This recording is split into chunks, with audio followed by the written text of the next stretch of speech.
শ্রী শ্রী শ্যামাপূজা উপলক্ষে মণ্ডপে মণ্ডপে শুভেচ্ছা বিনিময় করেন কেন্দ্রীয় বিএনপির নির্বাহী কমিটির সহ গণশিক্ষা বিষয়ক সম্পাদক ও মাদারীপুর ৩ আসনের মনোনয়ন প্রত্যাশী নেতা আনিসুর রহমান তালুকদার খোকন।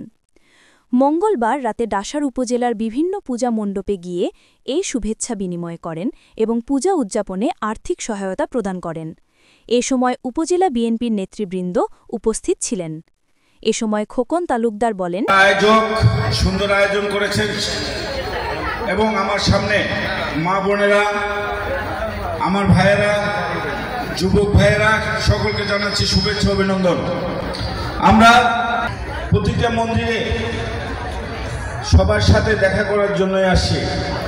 আমাদের প্রিয় নেতা জনাব তারেক রহমানের আগামী দিনের বাংলাদেশকে নিয়ে যে স্বপ্ন, সেই স্বপ্ন পূরণে আমরা যেন সমাজের প্রতিটি মানুষের প্রত্যেকটি মানুষকে গুরুত্ব দিয়ে প্রত্যেকটি মানুষের যে মৌলিক অধিকার সেই দিকটা বিবেচনা করে আমরা যেন আপনাদের পাশে থাকতে পারি, সহযোগিতা করতে পারি, সেই জন্য দোয়া করবেন।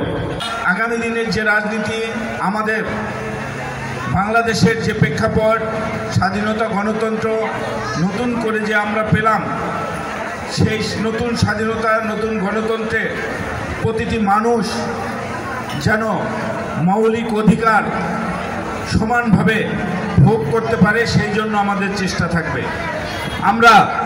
আপনারা জানেন আগামী দিনে যে বাংলাদেশ জনাব তারেক রহমান, সেই বাংলাদেশে কোনো ধনী গরিবের বৈষম্য দেখতে চান না, কোনো জাত ভেদের বৈষম্য দেখতে চান না।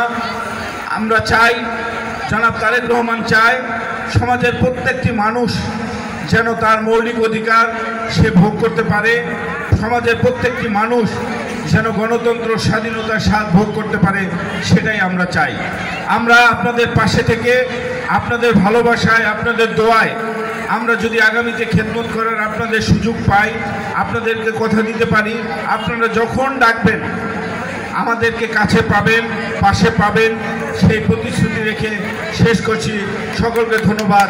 বাংলাদেশ জিন্দাবাদ। জনাব তারেক রহমান জিন্দাবাদ।